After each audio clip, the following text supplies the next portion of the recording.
नमस्कार, आयकॉन महाराष्ट्रामध्ये आपले स्वागत आहे। गायरान धारकांसंदर्भात जो आदेश जिल्हाधिकाऱ्यांनी काढण्यात आला तो वेळेत रद्द करण्यात यावा असे निवेदन वंचित बहुजन आघाडीच्या वतीने विभागीय आयुक्त यांना निवेदन देण्यात आले।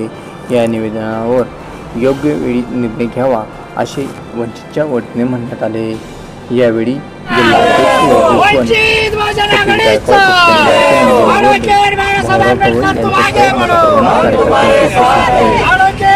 जो आदेश काढला आहे त्या आदेशाची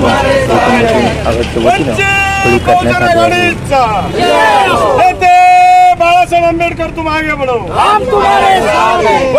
शासन मुर्दाबाद मुर्दाबाद मुर्दाबाद, महाराष्ट्र शासन मुर्दाबाद मुर्दाबाद मुर्दाबाद, पालकमंत्री संजय शिरसाट मुर्दाबाद मुर्दाबाद मुर्दाबाद, भाजप सरकार मुर्दाबाद मुर्दाबाद मुर्दाबाद, जिल्हाधिकारी स्वामी मुर्दाबाद मुर्दाबाद मुर्दाबाद, वंचित बहुजन आघाडीचा वंचित बहुजन आघाडीचा पालकमंत्री संजय शिरसाट मुर्दाबाद मुर्दाबाद मुर्दाबाद, संजय शिरसाटचं करायचं काय? गायरांवर जे अतिक्रमण ते काढण्यासंदर्भात आज आपण विभागीय आयुक्तांना निवेदन सादर केले आहे, काय म्हणणं आपलं? औरंगाबाद जिल्ह्याचे पालकमंत्री तथा सामाजिक न्यायमंत्री संजय शिरसाट यांच्या आदेशावरून जिल्हाधिकाऱ्यांनी आदेश काढलेला आहे। 12 जुलै रोजी जिल्ह्याची आढावा बैठक झाली। त्या बैठकीमध्ये सर्वोच्च न्यायालयाचा दाखला देत, त्यांच्या आदेशाचा न्यायालयाचा दाखला देत त्यांनी अतिक्रमणे काढण्यासाठी दिशानिर्देश दिले। त्या अनुषंगाने जिल्हाधिकारी दिलीप स्वामी यांनी आदेश काढला।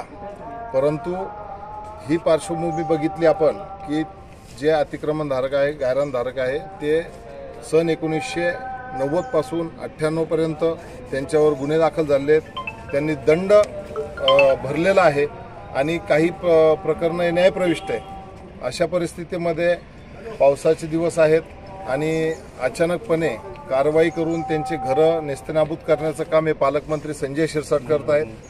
शहरामध्ये ज्यावेळेस अतिक्रमण झालं त्यावेळेस यांनीच ब्रशसुद्धा काढलेला नाही आणि गंगापूरचे आमदार प्रशांत बंब यांनी महानगरपालिकेचा मुद्दा उचलला आणि पालकमंत्री संजय शिरसाट हे शहराचे आमदार असताना ग्रामीण भागाच्या जिल्ह्याच्या अतिक्रमणाचा मुद्दा घेत आहे। म्हणजे मी मारल्यासारखं करतो, तू रडल्यासारखं कर, हे सत्तेतील अधिकारी करतायत। तर वंचित बहुजन आघाडीची भूमिका कायम राहिलेली आहे की ज्यांनी अतिक्रमण केले आहे त्यांना ती जागा त्यांच्या नावावर करण्यात यावी। यासाठी वंचितचे सर्व बाळासाहेब आंबेडकर यांनी मागच्या वर्षी पावसाळी अधिवेशनमध्ये मुंबईमध्ये मोर्चा काढला होता आणि त्यावेळेस देवेंद्र फडणवीस यांनी या कारवाईला स्थगिती दिली होती। परंतु आता स्थानिक स्वराज्य संस्थेच्या निवडणुकीच्या अनुषंगाने यांनी कारवाई केलेली आहे। जनतेला भ्रमित करून त्यांचं मतदान मिळवण्यासाठी हा प्रकार चालू आहे। कारण बीजेपी आणि संजय शिरसाट शिंदे गट हे सगळे एकाच नाण्याचे दोन बाजू आहेत।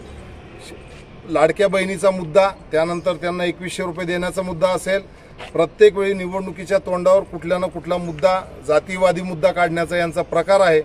खऱ्या अर्थाने विकास कामे दूर ठेवलेली आहेत आणि नागरिकांचं मत मिळवण्यासाठी धार्मिक राजकारण आणि सत्तेसाठी अशा पद्धतीने ते कृत्य करत आहेत। वंचित बहुजन आघाडी आज या कार्यालयामार्फत मागणी करते की कुठलीही कारवाई करू नये आणि जर असं होत असेल तर सध्या बाळासाहेब आंबेडकर यांच्या नेतृत्वाखाली वंचित बहुजन आघाडी खूप मोठं आंदोलन उभा करेल आणि आम्ही आज या निवेदनाच्या माध्यमातून इशारा देतोय की 8 दिवसाचा आमचा अल्टिमेटम असेल।